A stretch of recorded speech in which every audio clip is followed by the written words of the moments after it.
right, we're going to talk a little bit about the cell membrane, and the model that is used to describe the cell membrane is the fluid mosaic model. And hopefully by looking at this crazy picture, you can see that there's lots of components that make up the cell membrane, much in the way a lot of tiles will make up a mosaic in art, same kind of thing. Now the fluid piece is because the parts of the cell membrane don't just stay in one spot. They are, in fact, fluid. They move around. Thank goodness, because we need them to. Now let's go through these different parts or these different pieces of the mosaic. So first of all, here at letter A, pointing to this structure right here, you'll notice that it's the predominant structure of the cell membrane. This is the phospholipid. And phospholipids have two basic parts to them, and we have them labeled here separately, A1 and A2. Let's take a closer look at A1 and A2 so we can kind of define, what they mean. So letter A1 is referring to this hydrophilic head region of the phospholipid, and it's the phospho part of the phospholipid because guess why? It's got a phosphate group in it, so it makes sense.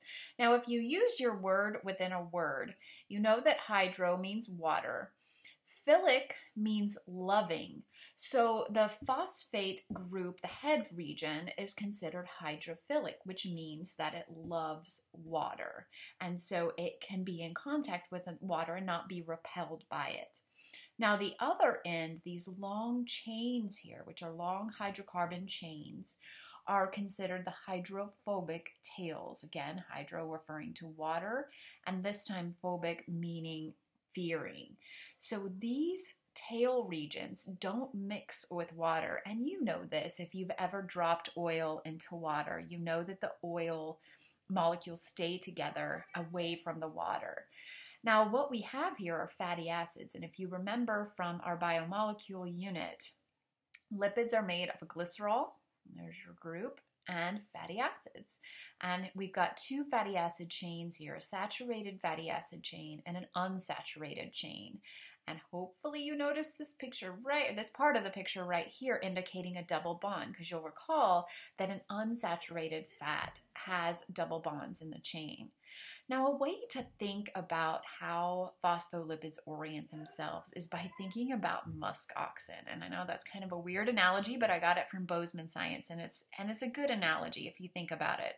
So when musk oxen are threatened by a predator, what they'll do is orient themselves with their head facing towards the predator and their tails facing inward, and they will put the young calves in the tail area to be more protected from the predator. So they orient themselves in a very specific way.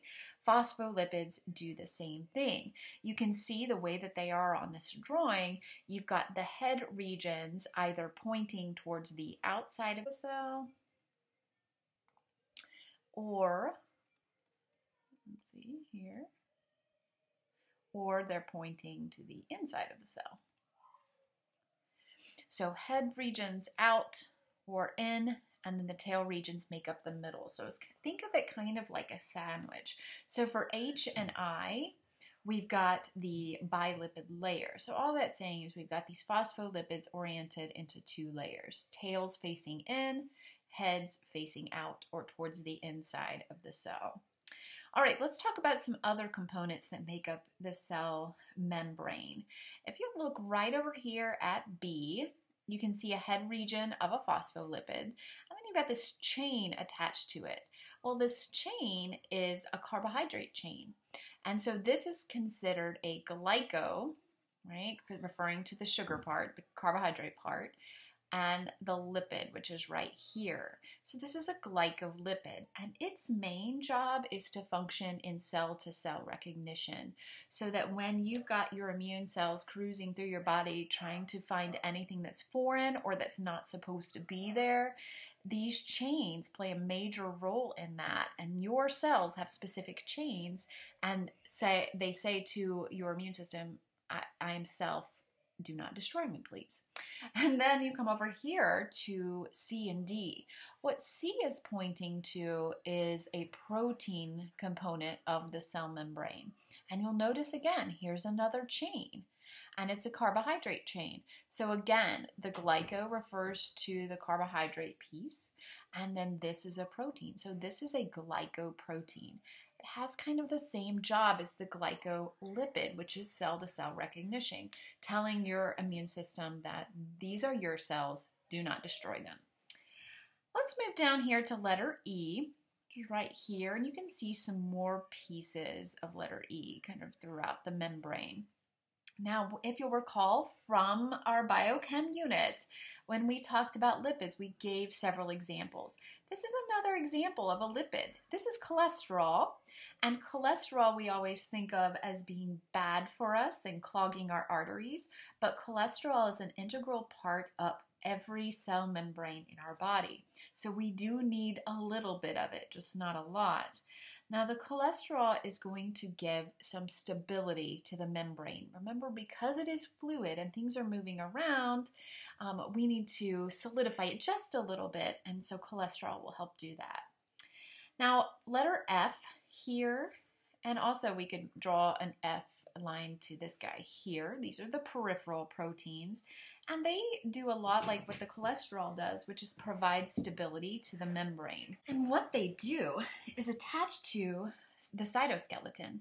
Now remember, our skeleton in our body gives us support. Our cytoskeleton does the same thing. So you can imagine these little cytoskeletal elements within the cell itself, and these membranes will help attach to or adhere to those elements and give the membrane some more stability.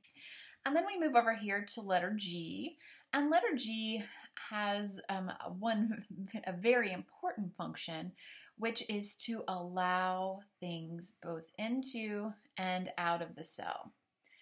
Here's the deal. Some things can move through the phospholipid bilayer. Some things can't. Either they're too large, or they carry a charge, or they are polar molecules, so they can't get through the membrane. So they have to travel through these integral proteins, which are also called membrane channels. So their job is to transport substances into and out of the cell.